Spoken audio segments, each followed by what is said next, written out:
Surat apa yang dibaca oleh Nabi? Secara singkat, ada tiga jenis surat yang umumnya dibacakan oleh Nabi SAW dalam kesempatan salat malamnya. Tiga jenis surat. Mungkin satu, surat yang ringan. Surat yang ringan. Saya tidak katakan pendek ya, tapi ringan. Ingat baik-baik. Surat yang ringan yang diisyaratkan bagi para pemula yang menunaikan salat tahajud. Surat yang ringan yang diisyaratkan bagi para pemula dalam menunaikan salat tahajud. Contoh dalilnya Quran surah Al-Muzammil surah 73 ayat 20. Faqra'u ma tayassara minal Quran. Bacalah yang ringan-ringan dari Quran yang Anda hafalkan. Ringan. Ya. Berapa ringannya Nabi? 100 ayat Al-Baqarah. Tuh, sampai kaget di luar. 100 ayat. Kadang-kadang beliau baca 10 atau 11 ayat terakhir surah Ali Imran. Ya, dalam satu rakaat. Jadi ukuran ringannya bisa relatif. Ya, ringan bagi Nabi belum tentu ringan bagi kita. Tapi prinsipnya cari yang ringan. Misal begini, tadi kan maaf ya, ibu bapak, Nabi kan tadi pernah sholat di belakangnya ada sahabat kecil namanya siapa? Masih ingat? Ibnu Abbas. Itu kan masih kecil, balik aja belum. Ya, mau dinaikkan surat yang panjang susah. Makanya dibaca yang ringan. Pada saat itu riwayat yang muncul ketika sholat di belakangnya Ibnu Abbas itu Ali Imran 10 ayat terakhir. Ya, bahkan dari 11 ayat terakhir yang inna fi khalqis samawati wal ard dan sampai ujung ayatnya. Ya, ringan. Maka dari itu ketika Anda misal mendidik anak salat malam, bangkit di malam hari tiba-tiba dia ikut, jangan baca yang panjang-panjang. Anak Anda 5 tahun bangun, lihat Anda sholat, mama sholat, pengen ikut, Allahu Akbar. Ya Alhamdulillah anak saya ikut, mumpung ikut Al-Baqarah. Akhirnya kesan pertama bagi dia, sholat malam itu sulit. Di begitu Anda melihat anak Anda ikut misalnya yang kecil, atau misalnya yang besar tapi belum biasa berdiri lama, peringan sholatnya, wadduha. Sehingga ada merasa enak dia, oh ternyata sholat malam itu nggak panjang-panjang, cuman ad-duha. Besoknya alam nashrah, lebih pendek lagi. Besoknya al-falaq, Masya Allah naik lagi, tadinya ikut 2 rakaat, besoknya 4 rakaat, 6 rakaat, begitu 11 rakaat, stabil mulai Al-Baqarah, Ali Imran, An-Nisa. Kalau dia akan bertanya, mah bosan kok al-duha terus, cari yang lain dong. Anda naikkan Al-Baqarah ya, gak apa-apa. Bismillah, naik. Tadi itu indah. Itu indah, paham ya? 2.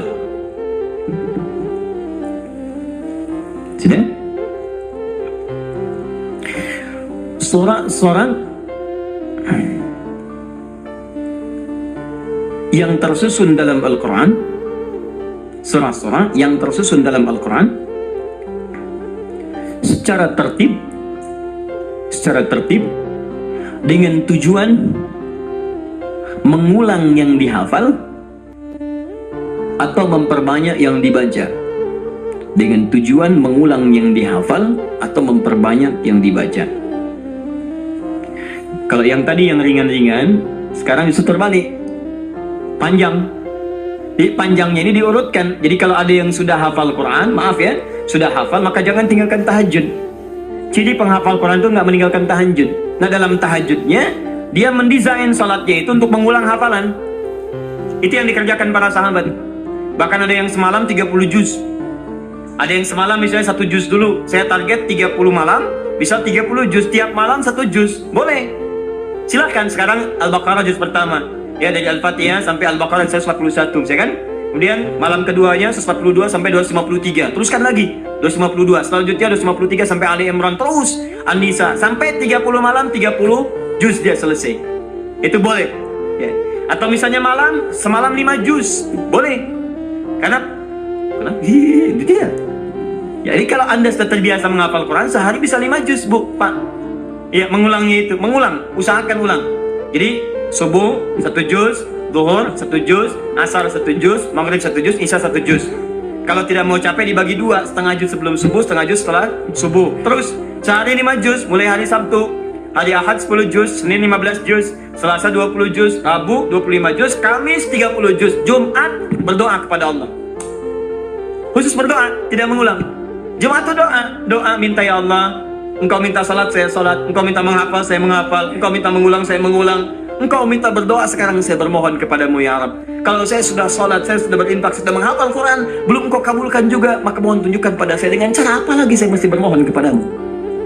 Maka doa penghafal Quran ketika dia bisa khatamkan dalam 6 hari itu, Jumatnya mubarakah untuk dia.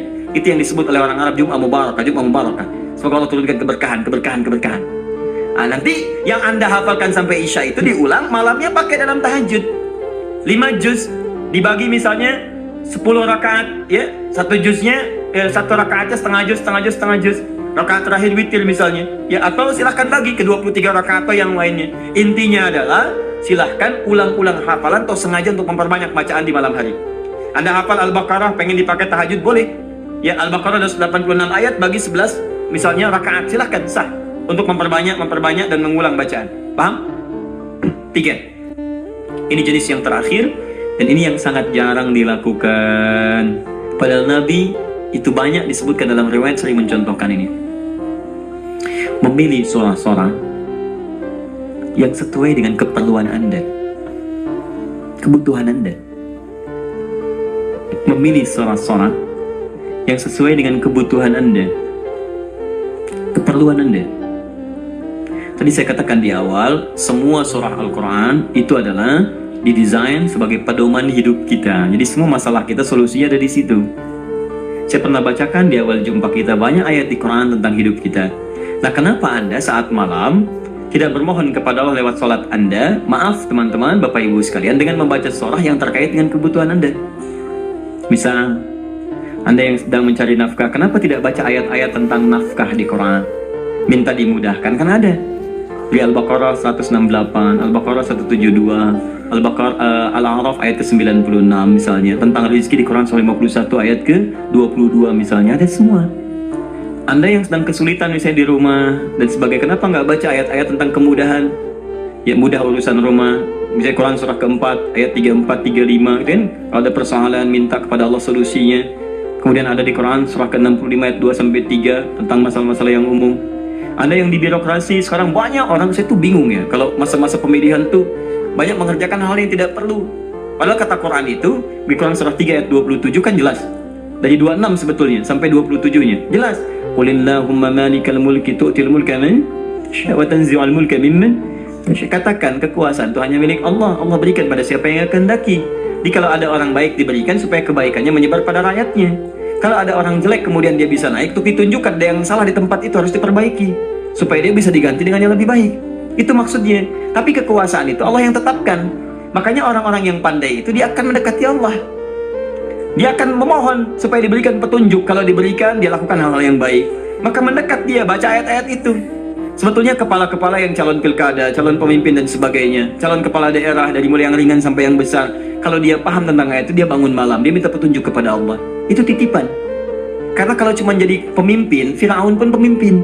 Tapi kepemimpinan Firaun diabadikan bahkan dalam Al-Quran sebagai contoh, karena itu belum tentu mengantarkan dia ke surga. Hati-hati. Dia ada orang diberikan kedudukan, dengan itu dia bisa ke surga. Ada orang diberikan harta, dengan itu dia bisa ke surga. Ada orang diberikan pengetahuan, bekal itu untuk ke surga. Ada orang yang hanya diberikan tenaga, karena itu yang membuat dia ke surga. Bilal mendapatkan tenaga, dengan itu dia pakai adzan. Ali mendapatkan pengetahuan, dengan itu dia pakai berdakwah. Baik, sebagian sahabat mendapat kedudukan, di antara mereka ada Umar bin Khattab. Ya, dipakai untuk mengantarkan ke surganya. Yang harta benda seperti Abdurrahman bin Auf. Tapi jangan lupa, ada Firaun yang pernah mendapatkan kedudukan, diberi contoh, tapi tidak bisa mengantarkan ke surganya. Ada Qarun yang ketika dia punya harta hanya dipakai foya-foya. Jadi kalau orang sekarang hanya ingin ikutan foya-foya, dia ketinggalan, telat dia. Keduluan Qarun. Katakan pada orang kaya, ya ibu-ibu sosialita misalnya, yang cuman gosip datang macam-macam. Kalau cuman begitu, katakan terlambat. Sejak zaman Nabi Yusuf sudah ada sosialita yang cuman gosip. Kumpul-kumpul, katanya di sini ada orang ganteng ya, sampai kejebak kan situ. Tuh, emang dia nggak tahan. Yusuf keluar, begitu keluar, wah, mahadza basyarin hadza illa malakun karim.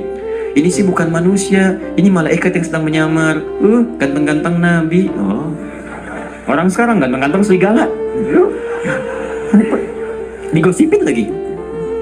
Tuh, udah ada kasusnya banyak. Jadi untuk apa kalau cuma kumpul-kumpul nggak ada kerjaan, harta dibanggakan? Cari ayatnya. Begitu Anda dihadapkan pada suasana itu, baca. Malamnya bangun, sujudnya lamakan, sholatnya pilih yang sesuai. Teman-teman yang mau menikah, ya, yang belum ada jodoh misalnya, kan cari ayat-ayat supaya Allah bimbingkan. Ya, calon-calon yang bagus. Kalau laki-laki pasti perempuan calonnya. Cari ayat perempuan-perempuan yang baik. Atau sebaliknya, ada Quran 51 ayat 49, gitu kan? Ada Quran surah 49 ayat ke-13, gitu kan? Ada kalau dekat ke pernikahan, Quran surah 30 ayat 21. Anda ingin samara, tapi ayatnya nggak pernah dikaji. Ya, walaupun istri Anda calon yang namanya samara, tapi kalau nggak pernah dibaca ayatnya, mustahil baca. Quran surah 31 ayat 30 ayat 21 baca. Yang belum nikah, ya. Orang bilang jomblo, nggak apa-apa. Anda jomblo fisabilillah, ya.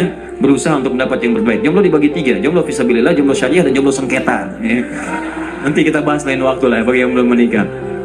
Baik, jomblo sengketa itu pilihannya banyak tapi belum bisa menentukan, ya, sehingga jadi persoalan. Kenapa jadi ke situ? Jadi itu intinya, ya, itu intinya. Cari, kalau belum bisa, cari indeks-indeks ayat-ayat Quran, di indeks-indeksnya apa, pelajari itu, dan contohnya banyak di hadis-hadis Nabi Sallallahu Alaihi Wasallam atau amalan-amalan para sahabat. Bahkan Nabi Zakaria ketika sholat di mihrabnya Maryam itu, apa yang beliau baca dalam sholatnya? Beliau memohon supaya diberikan karunia keturunan. Qala rabbi habli min ladunka dzurriyyatan thayyibah innaka sami'ud du'a. Quran surah 3 ayat 38 sampai 39. Apa yang terjadi? Begitu dibacakan itu, turun jawaban dari malaikat, kamu akan punya keturunan. Dijawab langsung. Ya Anda ini bagaimana keperluannya pengen proyeknya lancar, yang dibaca minal jinnati wan nas. Qul a'udzu birabbin nas, qul a'udzu birabbin nas. Ya susah dikabulkan proyek, banyak gangguan, jin lagi yang datang, kan?